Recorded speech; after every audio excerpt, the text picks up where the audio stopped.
What kind of mental health degradation did you notice in LA while you were living there? I mean, you know, well, what was that president name that took away the mental health stuff? Reagan. Yeah.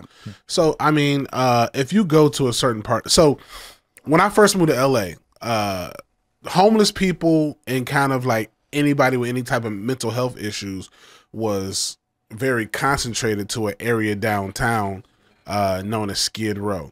And, you know, it would kind of, sometimes it would seep over into 2 or 3 blocks, because I used to live on 5th and Spring, which is maybe like 3 or 4 blocks away from Skid Row. So every now and again, you get one straggler that left the Queen. That's like downtown. Huh? That's like downtown, like center downtown, right? Yeah, it's center down. Yeah. So I used to live on 5th and Spring, and every now and again you get a couple of stragglers, and we have some cool homeless people or people with mental issues. Like we had a pirate that was real famous when I first moved there, and he would just come to the bar that I would go to all the time. We'd buy him a beer, and he'd be cool as shit.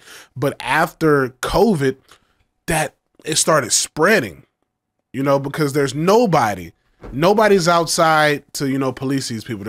There's no governing body. So then you start, like, I was living in Studio City at the time, and then I moved. That's in the Valley? Studio City's in the Valley, yeah. So I was living in Studio City, right? And I was living on like Ventura and Vineland. We didn't have any type of stuff like that. Like there was no tent city in Studio City. There was no real, I mean, you catch a few homeless people on Ventura Boulevard, but that shit's so far away from all the shelters and stuff, they really don't get too far away from where they need to be to, you know, possibly sleep at night if it's too cold or rainy.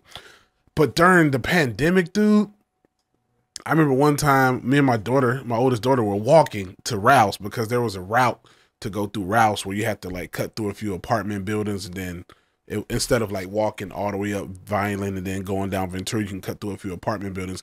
And we went down that damn, we went through the shortcut, and tents were everywhere, just junkies laying everywhere. Some dude with his meat just hanging out, just laying. And I'm like, man, I'm like, baby, close your eyes. Wow. Like I'm not, because you know, like, what type of world do we live in where you can't walk to the grocery store with your kid? Yeah. Did LA release a lot of prisoners at COVID? I remember they beating a lockdown, because in New York they did. They just released everybody. I think that's a lot of it too, because they started unloading the prisons. Yeah. And so we're asking ourselves, like, where all these homeless people come from? Arkham. They basically cut loose all of the, like, look, the people who are in these jails, many of them are probably mentally ill, and that results in them doing things like exposing themselves, or like they're going to find themselves getting arrested for some kind of like social order or disorderly conduct kind of thing. Then when COVID comes, like, oh, we can't keep these people locked up, so we got to release everybody. Right. They're going to go join the 10 cities. But I think a lot of it might be too, they shut a bunch of businesses down. Yeah. And I heard stories. I don't know to what degree the homeless people explosion we've seen throughout the country, because it's everywhere, is because of this. But I have seen like those YouTuber interviews, like maybe, I don't know, people will go on the street and they'll film people. And there was one I saw where it was like a guy and a woman who looked like they were in their 50s, and they looked ragged. And they were like, oh yeah, we just worked like low income jobs, but when COVID stopped, we lost our income and we just became broke and homeless. Right. And so they just were like, it's easier for us now. We live in a trailer on the street with all these tents everywhere. Yeah. I mean, I get that part. You know, there's a lot of people who strive low in life and probably take advantage of a lot of, you know, government assistance type shit.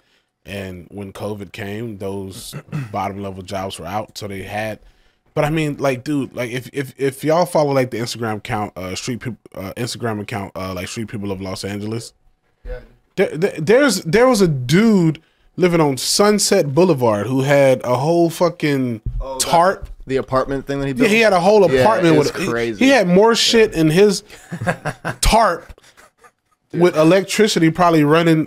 Well, it had to be running illegal. How else did he have an extension cord? Running illegal electricity to power a TV. Had a living room, kitchen.